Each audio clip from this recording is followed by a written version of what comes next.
Party में अपनी अनदेखी के चलते ज्योतिरादित्य सिंधिया ने छोड़ा कांग्रेस का हाथ और थामा बीजेपी का साथ। दादी का इतिहास दोहराते हुए पोते ने की दादी की इच्छा पूरी। वहीं 15 साल बाद मध्य प्रदेश में कांग्रेस ने पाया था खोया हुआ वैभव, लेकिन इस राजनीतिक घटनाक्रम के बाद यह वैभव वापस जाता आ रहा है नजर। ज्योतिरादित्य सिंधिया ने की बीजेपी की सदस्यता ग्रहण। जानिए मध्य प्रदेश की राजनीति के इस बड़े घटनाक्रम की पूरी कहानी पॉलिटॉक्स की इस खास रिपोर्ट में। ये है टॉक्स न्यूज नेटवर्क और आप देख रहे हैं पॉलिटॉक्स, राजनीति का कच्चा चिट्ठा। ज्योतिरादित्य सिंधिया का बगावत करना संयोग भर नहीं है। दरअसल ज्योतिरादित्य सिंधिया लंबे समय से केंद्रीय नेतृत्व और राज्य में कमलनाथ सरकार के नजरअंदाज करने से परेशान थे। लगातार यह केंद्रीय नेतृत्व को इस बारे में बताते रहे, लेकिन पद तो दूर की बात है, सिंधिया को मान सम्मान से भी समझौता करना पड़ रहा था।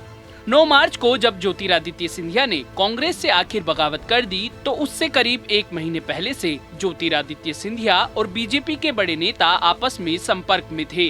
गृह मंत्री अमित शाह, मध्य प्रदेश के पूर्व मुख्यमंत्री शिवराज सिंह चौहान, कृषि मंत्री और मध्य प्रदेश के बड़े नेता नरेंद्र सिंह तोमर, पेट्रोलियम मंत्री धर्मेंद्र प्रधान और बीजेपी के महासचिव डॉक्टर अनिल जैन के बीच 11 फरवरी से लगातार बैठकें हो रही थी। इन बैठकों में मध्य प्रदेश में सरकार पलटने की फॉर्मूले पर चर्चा हो रही थी। यह वह समय था जब बजट सत्र का पहला हिस्सा खत्म हो रहा था। 11 फरवरी को गृह मंत्री अमित शाह ने ज्योतिरादित्य सिंधिया के बीजेपी में आने के फॉर्मूले पर सहमति दे दी थी और आगे की बातचीत के लिए धर्मेंद्र प्रधान, शिवराज सिंह चौहान और नरेंद्र सिंह तोमर के अलावा डॉक्टर अनिल जैन की अगुवाई में एक टीम बना दी थी। टीम का नेतृत्व पार्टी के राष्ट्रीय अध्यक्ष जेपी नड्डा कर रहे थे। ज्योतिरादित्य सिंधिया ने 21 फरवरी को बीजेपी नेताओं को 24 कांग्रेस विधायकों की सूची सौंपी। इसके बाद लगभग ये तय हो गया कि अब ज्योतिरादित्य सिंधिया कांग्रेस को टाटा बाय बाय कहने के मूड में आ गए हैं। इन विधायकों से संपर्क का जिम्मा बीजेपी ने नरोत्तम मिश्रा, अरविंद भदौरिया और विश्वास सारंग को सौंपा गया। इसमें ज्योतिरादित्य सिंधिया के निकट सहयोगी भी मदद कर रहे थे। ज्योतिरादित्य सिंधिया कांग्रेस नेतृत्व से राज्य में प्रदेश अध्यक्ष का पद या राज्यसभा की सीट चाहते थे, लेकिन कमलनाथ और दिग्विजय सिंह की जोड़ी सिंधिया को न तो प्रदेश अध्यक्ष का पद और न ही राज्यसभा की सीट देने के पक्ष में थी।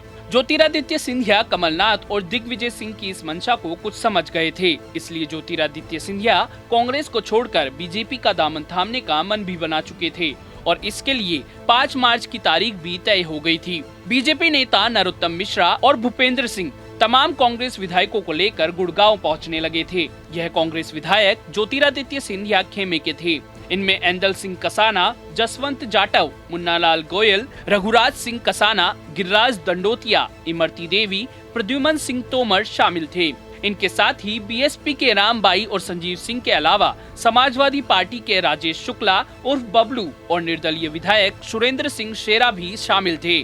इन विधायकों को 5 मार्च की रात गुड़गांव की होटल ग्रैंड में ठहराया गया, लेकिन इस बड़े उलटफेर की खबर दिग्विजय सिंह को लग गई और वे अपने बेटे जयवर्धन और एक अन्य मध्य प्रदेश सरकार के मंत्री जीतू पटवारी के साथ गुड़गांव के होटल में जा धमके। कुछ कांग्रेस विधायक वहां से स्थिति बिगड़ती देख चुपचाप निकल गए, जबकि बीएसपी विधायक रामभाई को जयवर्धन सिंह और जीतू पटवारी अपने साथ लेकर आए। ऑपरेशन कमल की यह पहली कोशिश विफल हो गई, लेकिन बीजेपी और ज्योतिरादित्य सिंधिया ने हार नहीं मानी। सिंधिया के तेवर और कड़े हो गए और इस बार उन्होंने जो योजना बनाई वह ऐसी थी कि किसी को कानो कान खबर नहीं हुई। 8 मार्च और 9 मार्च को ज्योतिरादित्य सिंधिया, शिवराज सिंह चौहान, नरेंद्र सिंह तोमर, धर्मेंद्र प्रधान की कई दौर की बैठकें हुई। यह बैठकें दिल्ली के गोल्फ कोर्स इलाके के गुप्त ठिकाने पर हुई। इस दौरान ये सभी नेता अपने स्टाफ और सरकारी ड्राइवर को भी अपने घरों पर छोड़कर गुप्त ठिकाने पर मिलते थे।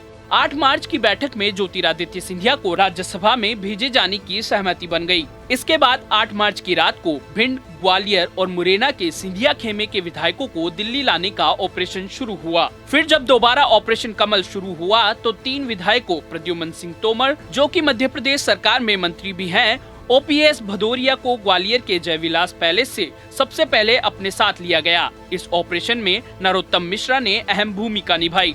इसके बाद मुन्नालाल गोयल, इमरती देवी, गिरिराज सिंह दंडोतिया, सुरेश धाकड़, महेंद्र सिंह सिसोदिया, जैसे तमाम दूसरे विधायकों को एक के बाद एक लेते हुए यह लोग दिल्ली की तरफ बढ़ लिए। इस बार इस ऑपरेशन की कमान ज्योतिरादित्य सिंधिया ने खुद संभाल रखी थी और उनके पीए पारासर खुद विधायकों के साथ कोऑर्डिनेट कर रहे थे।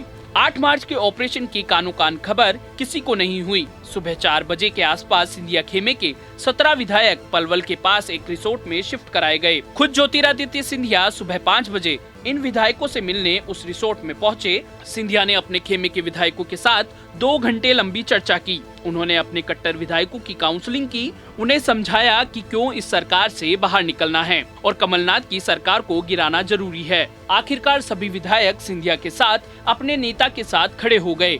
9 मार्च की सुबह इन विधायकों को बेंगलुरु ले जाने के लिए 3 चार्टर प्लेन तैयार थे। पेट्रोलियम मंत्री धर्मेंद्र प्रधान ने इन चार्टर प्लेन को समय पर तैयार रहने के आदेश दिए थे। तकरीबन दोपहर के 12 बजे के आसपास यह विधायक एयरपोर्ट पहुंचकर चार्टर प्लेन में बैठ चुके थे। 3 बजे यह चार्टर प्लेन बेंगलुरु के एयरपोर्ट पर उतरे तो वहां बीजेपी के विधायक निम्बावाली ने इनका स्वागत किया और सीधे बेंगलुरु के बाहरी इलाके में फॉर्म स्प्रिंग रिसोर्ट में ठहरा दिया गया। इस दौरान शाम को 5 बजे के आसपास ज्योतिरादित्य सिंधिया कांग्रेस नेतृत्व को अपना इस्तीफा दे चुके थे। इस्तीफा भेजने के बाद उनकी मुलाकात गृह मंत्री अमित शाह और प्रधानमंत्री नरेंद्र मोदी से भी हुई। सब कुछ तय कार्यक्रम के मुताबिक ही चल रहा था। मध्य प्रदेश में सरकार गिराने का जो फॉर्मूला तय हुआ था उसके तहत कम से कम 27 विधायकों को साथ लेने का फॉर्मूला तय हुआ था। इनमें से 22 विधायक सिंधिया खेमे के थे, बाकी 5 विधायक बीएसपी, समाजवादी पार्टी और निर्दलीय हैं। 9 मार्च की रात ऑपरेशन कमल लगभग आधा रास्ता तय कर चुका था। अब सिर्फ ज्योतिरादित्य सिंधिया और विधायकों के इस्तीफे देने की औपचारिकता बची थी।